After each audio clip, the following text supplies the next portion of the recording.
What's up guys, Everything Apple Pro here, and here I've got the brand new Samsung Galaxy Note 5. It features a stunning redesign, no longer has a removable micro SD or battery, but it is beautiful. It sure is a gorgeous device, and today I'm going to be testing the durability when dropping it and comparing the results to the iPhone 6 Plus. Now, the other day we did the same with the Galaxy S6 Edge Plus, and I gotta say the durability was top notch. Now this thing actually features a thicker bezel, it's slightly larger device, slightly heavier, so I'm curious to see how this thing is going to do compared not only to the iPhone 6 Plus but also to the S6 Edge Plus, which we did the other day. Now we're going to be starting at a waist height drop on both the side and face down, and then the rear shell as well, then go up to a head height, say you're talking on the phone and your phone drops, and then a 10-foot drop. It's a bit excessive, I know, but it's always good to know your phone can withstand those heights when dropping them. So I actually feel really bad doing this because these are brand new devices and I feel bad breaking them, but I want to know how the durability compares with the Corning Gorilla Glass 4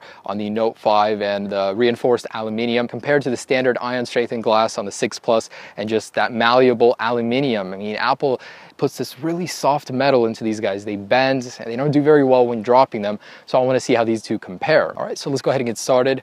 The Galaxy Note 5 has a very thick bezel. I think it'll do very good. And it's slightly raised around the edges, so the screen, unlike the Galaxy S6 Edge Plus, will not impact with the ground first. But let's go ahead and start with the side drop test. And this is about waist height, so taking it out of your pocket and this thing slips out of your hand. And personally for me, when I step out of my car, sometimes I'll keep my phone on my lap and I'll forget about it, and boom, there it goes, drops. Anyways, so Galaxy Note 5 first. Waist height, 3, 2, 1. So conveniently remove your stylus just by dropping your phone. So the impact was right here. And this material is very tough. When you do drop it, it doesn't make it all jagged, and it's not so bad as the iPhone. But anyways, everything in working order. Stylus works, no problem. Let's go ahead and do the same to the iPhone. So here's the iPhone 6 Plus. This thing is in mint condition, brand new. Hurts to do this, but let's do it. All right, so waist height. Also dropping on its side. 3, 2, 1.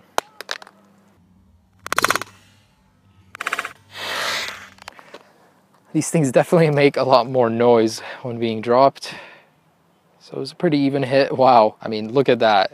This thing just dents in right away. There's a very apparent dent, whereas on the Note 5, the material was more rigid and it's thicker, so it's not as noticeable.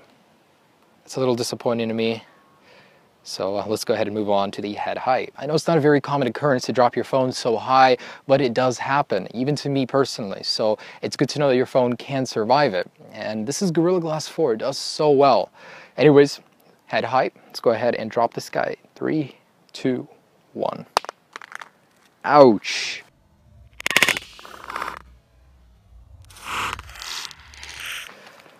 That hurt. That hurt to listen to. All right, so again, the S Pen did pop out. As you can see, the wear is not too bad. You can wipe off most of it and it looks almost as good as new. So everything still works. Display is not cracked. Like I said, it has a very thick border, so it's very unlikely that the impact will reach the display. I'm really rooting for this guy that it survives the entire trial. And the iPhone 6 Plus, as much as I love my iPhone, I don't know, this thing, it just isn't that durable, so I don't know if it'll survive this. But head height, here we go in 3, 2, 1. Okay, I don't even know, that hurt.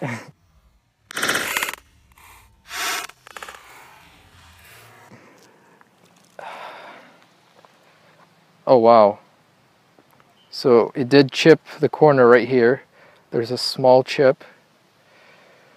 There are more dents, and the screen assembly is coming out just a little bit right here. That was a pretty brutal hit, and it's apparent. And this material is so soft. The whole phone is a little bent. Like it goes up right here a little bit. Okay, so clearly, even at this point, we can see that the Note 5, it's structurally rigid. This thing seems very flimsy. And damage-wise, as you can see, it's definitely worse on the iPhone.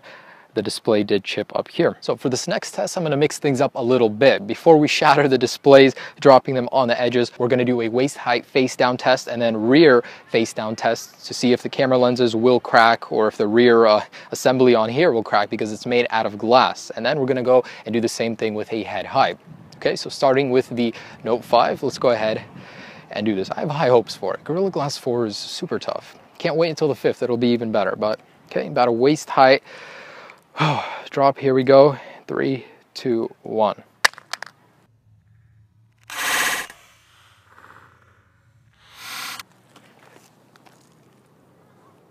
Wow, okay, so my prediction was correct. The bezel took the impact before the screen did. It's apparent by all these chips around it right here. You know, the screen is looking good, working, everything's in order, this thing is solid.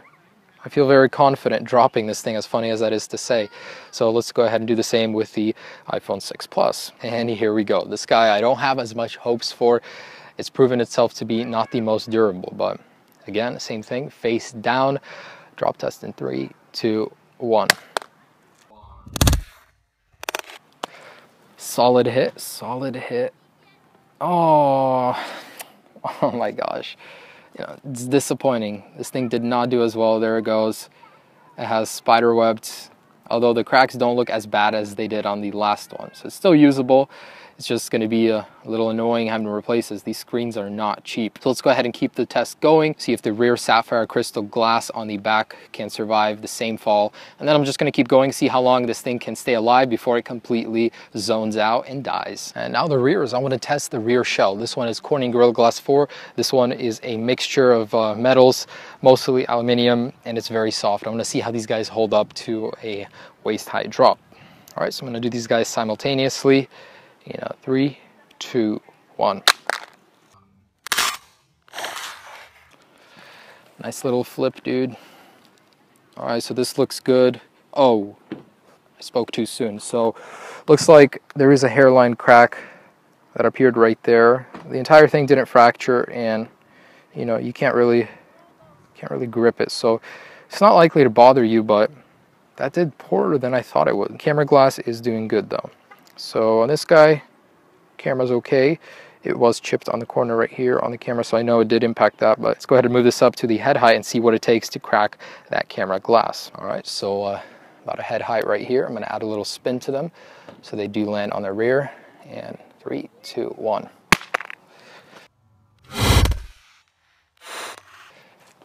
Oh, yeah, totaled. So that's what it took to break the camera glass on the 6 Plus, and that's what it took to completely crack the rear glass on the Note 5. Although there are chips around the camera, that is doing good, better than the 6 Plus. So not only is your frame all bent in, there's these little indentations everywhere, you can no longer take any good pictures without a new lens. So sad to see, but clear winner here is the Note 5 as well. Although it does look a lot worse. At least you can still take pictures on it. So after that last rear drop, the Galaxy Note 5, a very, very thin hairline crack appeared up here. It's very difficult to see, but the phone is no longer turning on. Although it does vibrate when turning on, the screen no longer works. So this thing is completely pooped, no longer works. But there is a crack stemming from about right here, and it goes right up. So the rear did break, but the phone no longer responds. I'm a little disappointed. The S6 Edge Plus did a lot better. Although the glass shape is still looking to be okay, there is a crack and no longer works. So the iPhone at this point is the winner. No matter how battered it looks, how broken, this thing is still battling on. So let's keep going and see what it takes to completely destroy both of these phones. And so I know the screen doesn't work. It no longer responds to anything. I just want to see what it will take to completely shatter the display and completely make the 6 Plus stop working. This thing is a tank, still chugging along. Okay, so 10-foot drop, one at a time. I'm going to add a little spin to it, starting with the Note 5. See if we can finally shatter that display. So here we go. And iPhone 6 Plus at the same time. So 3, 2, 1.